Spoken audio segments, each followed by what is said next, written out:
Крики начались еще в ту самую первую ночь. Низкие, тягучие стоны прорывались через тихую стойловую зону приюта и уходили в темные поля.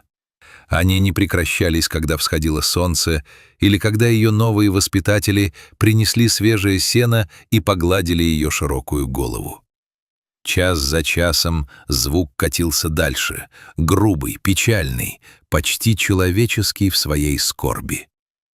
Ее звали Мейбл, корова-молочница, которая вообще-то должна была радоваться началу мирной новой жизни.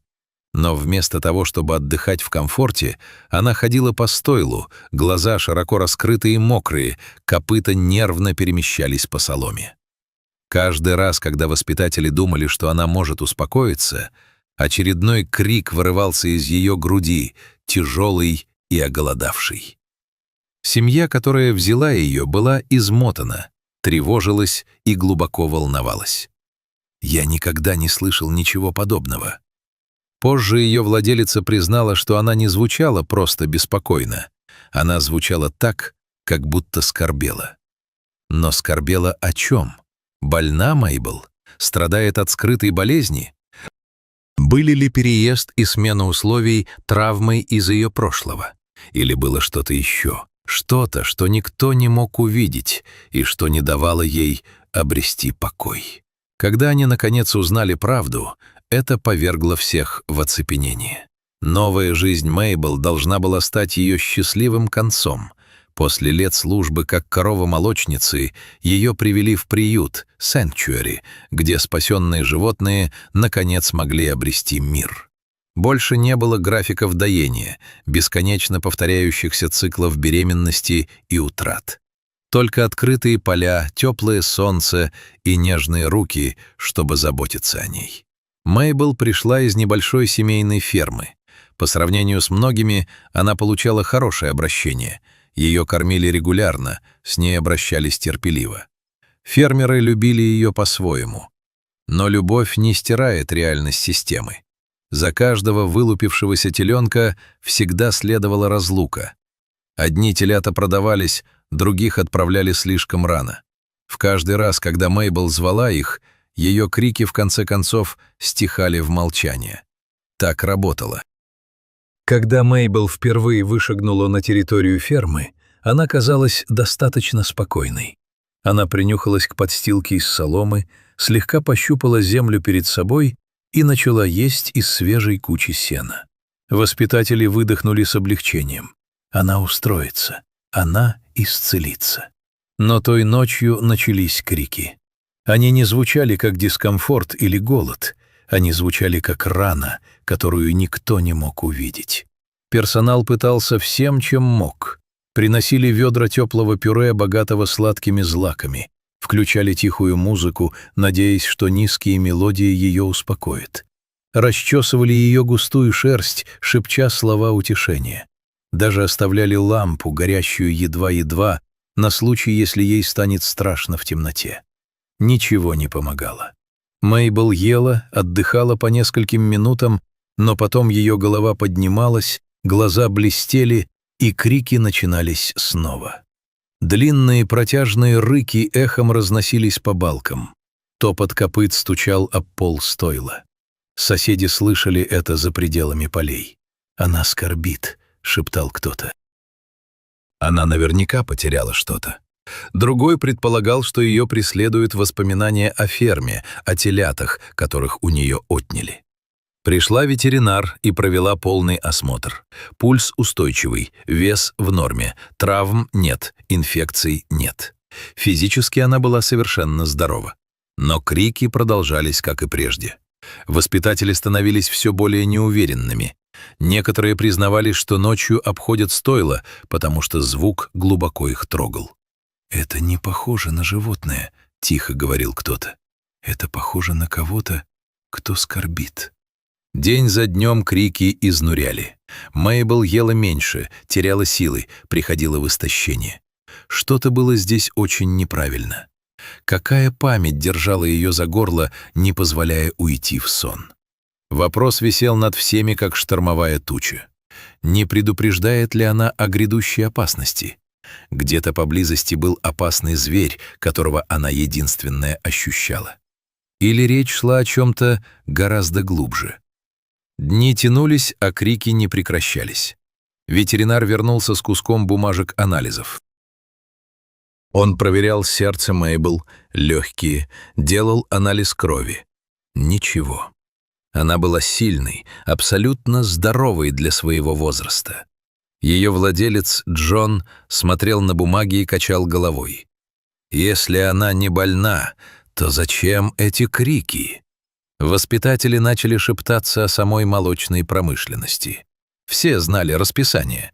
Корова рожает, теленка забирают через несколько дней, молоко собирают. Это происходило с Мейбл бесчисленное количество раз. Каждый раз она кричала и в итоге успокаивалась. Но эта скорбь была другой. Она не исчезала, а углублялась. Одна из воспитательниц призналась, что видела, как глаза Мейбл задерживались на воротах, как будто она ждала, когда кто-то пройдет через них. «Она не просто кричит в воздух», — прошептала женщина. «Она зовет кого-то. Кто? Я не знаю». Иногда Мейбл бродила к дальнему краю выпаса, смотрела вдаль и издавала низкий дрожащий рев. Потом она возвращалась к стойлу, беспокойная, тревожная. Команда думала, что ей может не хватать общества, и представила ее другим коровам. Но Мейбл лишь поворачивалась в сторону, игнорируя любопытные нюханье, и возвращалась к своей позе у ворот. Вопрос стал преследовать владельца приюта. Вспоминала ли она ферму, с которой ее забрали? Наконец Джон сел в свой грузовик и поехал обратно к старому дому Мейбл. Фермер встретил его с озадаченным взглядом. Она плакала, когда уходила. «Я не понимаю. Есть ли что-то, что могло бы объяснить ее скорбь?» — настаивал Джон. Фермер колебался. Его взгляд устремился в дальнюю пастбищную зону. Там молодой бычок-теленок тревожился на месте, время от времени ревя на ветер. «Это последний теленок Мейбл. Она родила его незадолго до того, как мы ее отдали». Слова поразили как гром. Крики Мейбл не были случайны. Это были призывы к сыну, которого ей пришлось оставить. «Что с ним стало?» — спросил Джон тихо. Фермер опустил взгляд на ботинки. «Его предназначали на убой. Ему уже почти год. Мы ждали подходящего момента. Мир казался накренившимся». Молодой бычок подал голову через поле, словно угадывая их разговор, и тихо взвыл, звучащий ужасно знакомым. Мейбл не скорбела памятью. Она звала своего ребенка, и он отвечал ей в ответ. Теленок был жив, но ненадолго. Говорили об убое, и слова эти зигзагообразно прозвучали в голове Джона. Он едва мог смотреть на молодого бычка, не видя в нем глаза Мейбл, влажные и отчаянные. «Мне нужно взять его», — твердо сказал Джон. Фермер напрягся. «Ты не понимаешь, за бычка такого возраста платят хорошие деньги». «Я заплачу, сколько смогу», — вмешался Джон. «Но мы не можем отправлять его на убой, не тогда, когда Мейбл...» «Она просто корова», — повторил фермер. «У меня счета к оплате и долги». Они стояли в умирающем свете. Теленок громко мычал за ними на пастбище. Джон попытался еще раз. «Она не перестает кричать. Ни дня. Она истощается. Если бы вы ее услышали, вы бы поняли». Фермер колебался между числами и состраданием. «Я не могу отдать его бесплатно. Тогда возьмите то, что у меня есть». Джон достал кошелек, сосчитал купюры дрожащими пальцами. Это было все, чем он располагал. Фермер смотрел на помятые деньги, пока вдали кричал бычок. Наконец он согласился. «Хорошо, возьми его. Если это действительно убивает ее, может быть, ей правда нужен этот единственный шанс». Джон чуть не рухнул от облегчения. Вместе они подбросили теленка в прицеп. На обратном пути дорога казалась бесконечной. Каждый скрип металла держал Джона на краю нервов. Узнает ли Мейбл его спустя столько времени? Вернувшись к сараю, персонал замер.